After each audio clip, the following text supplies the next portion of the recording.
ये कहानी है वंदना की। एक ऐसी लड़की जिसने मध्यम वर्गीय परिवार की बंदिशों और घरेलू उलझनों के बीच अपने सपनों को न केवल जिंदा रखा बल्कि उन्हें एक ऊंचे मुकाम तक पहुंचाया। सपनों की सिलाई, वंदना की अनकही दास्तां। शहर के एक मध्यम वर्गीय मोहल्ले के एक छोटे से मकान में वंदना रहती थी। घर की दीवारें सीलन भरी थीं और अलमारियां पुरानी फाइलों और दवाइयों के डिब्बों से भरी रहती थीं। वंदना के पिता एक प्राइवेट कंपनी में क्लर्क थे, जिनकी सेवानिवृत्ति करीब थी, और भाई अभी अपनी पढ़ाई पूरी करने के लिए संघर्ष कर रहा था। वंदना बचपन से ही कुछ अलग करना चाहती थी। जहां उसकी उम्र की दूसरी लड़कियां शादी के सपने देख रही थीं, वंदना अपनी पुरानी सिलाई मशीन पर रंग बिरंगे धागों से अपनी किस्मत बुन रही थी। उसे कपड़ों की समझ थी, रंगों का ज्ञान था और सबसे बढ़कर उसमें मेहनत करने का जुनून था।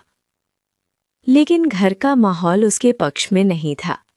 हर शाम चाय की मेज पर एक ही चर्चा होती, वंदना की शादी। उसके पिता कहते, बेटा, ये सिलाई कढ़ाई का काम शौक के लिए ठीक है, लेकिन गुजारा इससे नहीं होता। हम मिडिल क्लास लोग हैं, हमारे लिए सम्मानजनक शादी ही सबसे बड़ी उपलब्धि है। वंदना मुस्कुराती और धीमे से कहती, पापा, मुझे बस थोड़ा समय दीजिए। मैं दिखा दूंगी कि ये सिलाई सिर्फ शौक नहीं, मेरा साम्राज्य बन सकता है। अध्याय 2, संघर्ष की शुरुआत। वंदना ने हार नहीं मानी। उसने अपनी छोटी सी बचत से कुछ थान कपड़े खरीदे और अपने कमरे के एक कोने में वंदना बुटीक की नींव रखी। शुरुआती दिन बहुत कठिन थे। वो दिन भर घर के काम करती, बीमार माँ की देखभाल करती और रात को जब सब सो जाती तो वो अपनी मशीन के सामने बैठ जाती। एक बार उसके भाई ने ताना मारा, दीदी, रात भर इस मशीन की किटकिट से मेरी पढ़ाई खराब होती है, आप ये बंद क्यों नहीं कर देती? वंदना की आंखों में आंसू आ गए, पर उसने हिम्मत नहीं हारी। उसने अपने काम का समय बदल दिया। वो सुबह 4 बजे उठकर काम करने लगी। उसने स्थानीय बाजार से ऑर्डर लेना शुरू किया। छोटी छोटी ब्लाउज और कुर्तियां सिलते सिलते उसने कुछ पैसे जमा किए। वंदना को समझ आ गया था कि अगर उसे आगे बढ़ना है तो उसे अपनी पहुंच बढ़ानी होगी। उसने स्मार्टफोन का इस्तेमाल करना सीखा और अपने द्वारा डिज़ाइन किए गए कपड़ों की फ़ोटो सोशल मीडिया पर डालना शुरू किया। शुरुआत में कोई रिस्पॉन्स नहीं मिला। फिर एक दिन उसने एक पुरानी साड़ी को रीसाइकिल करके एक बेहद खूबसूरत इंडो वेस्टर्न गाउन बनाया।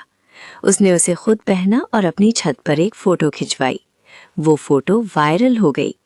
अगले ही दिन उसके पास 50 नए ऑर्डर्स के मैसेज थे। पर समस्या ये थी कि उसके पास ना तो इतने पैसे थे कि वो कच्चा माल खरीद सके और ना ही इतनी बड़ी जगह।